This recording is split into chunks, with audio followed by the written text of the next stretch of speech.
Challenging ಸ್ಟಾರ್ಗೆ ಎದುರಾಗಲಿದೆ ಸಾಲು ಸಾಲು ಚಾಲೆಂಜರ್ಸ್. ಜೆವಿಲ್ ಆಗಿ ಕಾಣ್ತಾ ಇರುವಂತಹ ರೇಣುಕಾಸ್ವಾಮಿ ಕೊಲೆ ಪ್ರಕರಣ, ನಟ ದರ್ಶನ್ ಮುಂದೆ ಯಾವ ದಾರಿಗಳಿವೆ ಗೊತ್ತಾ? ಸುಪ್ರೀಂ ಸೂಚನೆಯಂತೆ ಸಾಕ್ಷಿಗಳ ವಿಚಾರಣೆ ನಡೆಯುವವರೆಗೂ ಜೈಲೇ ಗತಿ. ಜೈಲಿನಲ್ಲಿದ್ದಾಗ ದರ್ಶನ್ ವಿರುದ್ಧ ಯಾವುದೇ ಆರೋಪ ಬರಬಾರದು, ಯಾವುದೇ ವಿಶೇಷ ಸೌಲಭ್ಯ ಪಡೆದ ಉದಾಹರಣೆಗಳು ಕೂಡ ಬರಬಾರದು. 6 ತಿಂಗಳ ನಂತರ ದರ್ಶನ್ ಜಾಮೀನು ಅರ್ಜಿ ಸಲ್ಲಿಸೋದಕ್ಕೆ ಅವಕಾಶ ಇದೆ. ಬರೋಬ್ಬರಿ 6 ತಿಂಗಳು ನಟ ದರ್ಶನ್ಗೆ ಜೈಲೇ ಗತಿ, ಹೊರಬರೋದಕ್ಕೆ ಸಾಧ್ಯವೇ ಇಲ್ಲ. ಸಾಕ್ಷಿಗಳ ವಿಚಾರಣೆ ಆಗಬೇಕು. ವಿಚಾರಣೆ ಆದ ನಂತರ ಅರ್ಜಿಯನ್ನ ಸಲ್ಲಿಕೆ ಮಾಡೋದಕ್ಕೆ ಅವಕಾಶ ಇದೆ. ಹೊಸ ಕಾರಣ ನೀಡಿ ದರ್ಶನ್ ಜಾಮೀನಿಗೆ ಅರ್ಜಿ ಹಾಕಬಹುದು, ಹೇಳೋದಕ್ಕೆ ಬರೋದಿಲ್ಲ.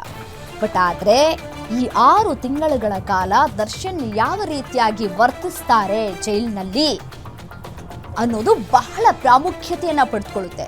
ಯಾಕೆ ಈ ರೀತಿಯಾಗಿ ಹೇಳ್ತಾ ಇದ್ದೀವಿ ಅಂತಂದ್ರೆ, ಕಳೆದ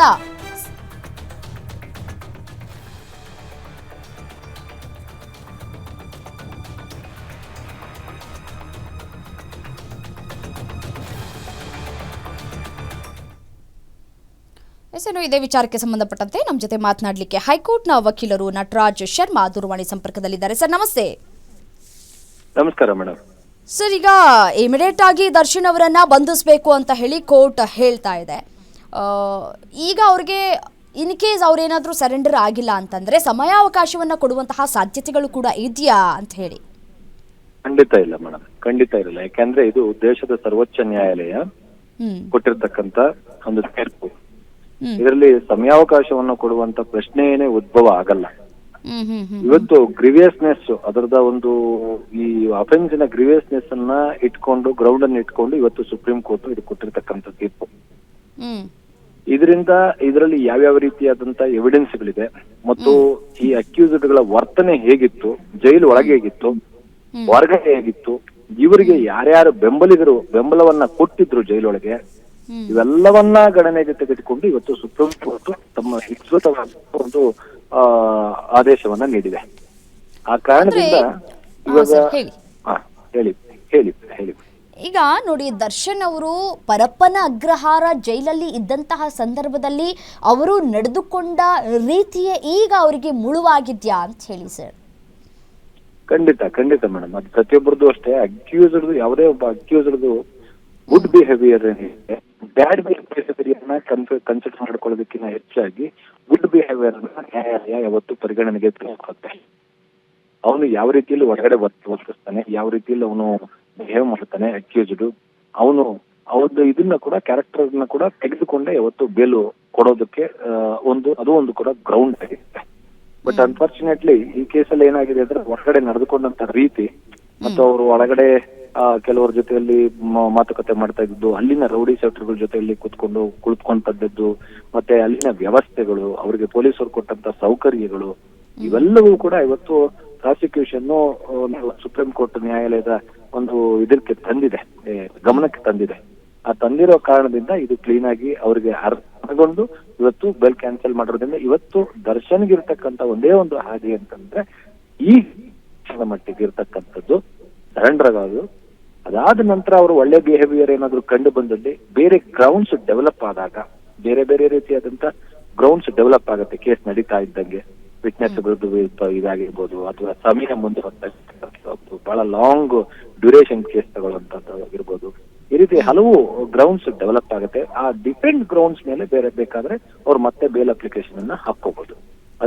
ಸುಪ್ರೀಂ ಕೋರ್ಟ್ ಕೂಡ ಹೇಳಿದೆ, ಈಗ ಐಷಾರಾಮಿ ಜೀವನವನ್ನ ನಡೆಸುವ ಹಾಗಿಲ್ಲ.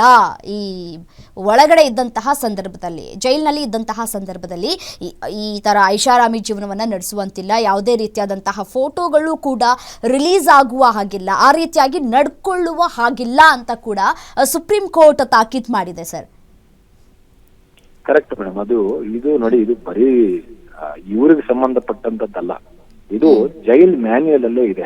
ಒಬ್ಬ ಅಕ್ಯೂಸ್ಡ್ ಆಗಿ ಒಳಗಡೆ ಹೋದೆ, ಅಂಡರ್ ಟ್ರೈಲರ್ ಯಾವ ತರ ನಡ್ಕೋಬೇಕು, ಕನ್ವಿಕ್ಟೆಡ್ ಯಾವ ತರ ನಡ್ಕೋಬೇಕು ಅಂತ ಜೈಲ್ ಮ್ಯಾನ್ಯುಯಲ್ ಪ್ರಕಾರ ಒಬ್ಬ ವ್ಯಕ್ತಿ ಅಕ್ಯೂಸ್ಡ್ ಆಗಿ ಒಳಗಡೆ ಹೋದಾಗ ಜೈಲಿನ ನಿಯಮಗಳನ್ನ ಅಲ್ಲಿನ ಇದಿರ್ತಕ್ಕಂಥ, ಅಂದ್ರೆ ಬೇರೆ ಅಕ್ಯೂಸ್ಡ್ ಇರ್ತಾರೆ, ಅಂಡರ್ ಟ್ರೈಲರ್ಸ್ ಇರ್ತಾರೆ, ಅದೇ ರೀತಿಯಲ್ಲಿ ಅದೇ ಸೇಮ್ ಸಮಾನವಾದಂತ ಇದನ್ನ ಇವ್ರಿಗೆ ಕೊಡಬೇಕು. ಇವರೇನು ಎಕನಾಮಿಕ್ ಅಫೆನ್ಸಸ್ ಅಲ್ಲಿ ಒಳಗಡೆ ಹೋಗಿರ್ತಕ್ಕಂಥದ್ದಲ್ಲ, ಕೊಲೆ ಆರೋಪದ ಮೇಲೆ ಹೋಗಿರ್ತಕ್ಕಂಥದ್ದು. ಈಗ ಎಕನಾಮಿಕ್ ಅಫೆನ್ಸಸ್ ಆದ್ರೆ ಅದು ಬೇರೆ, ಅವ್ರಿಗೆ ಸ್ಪೆಷಲ್ ಸರ್ ಈಗ ನೋಡಿ 6 ತಿಂಗಳಲ್ಲಿ ಸಾಕ್ಷಿಗಳನ್ನ ಕಲೆ ಹಾಕಬೇಕು, ಮತ್ತೆ ಎಲ್ಲಾ ಆರೋಪಿಗಳು ಜೈಲಿನಲ್ಲಿ ಇದ್ದಂತಹ ಸಂದರ್ಭದಲ್ಲೇ ಸಾಕ್ಷಿಗಳನ್ನ ಕಲೆ ಹಾಕಬೇಕು ಅಂತ ಹೇಳಿ ಕೂಡ ಹೇಳಿದೆ ಕೋರ್ಟ್. ಮತ್ತೆ ಬೇಲ್ ಅರ್ಜಿ ಹಾಕಬೇಕು ಅಂತಂದ್ರೆ ಎಷ್ಟು ಸಮಯ ಬೇಕಾಗಬಹುದು ಸರ್?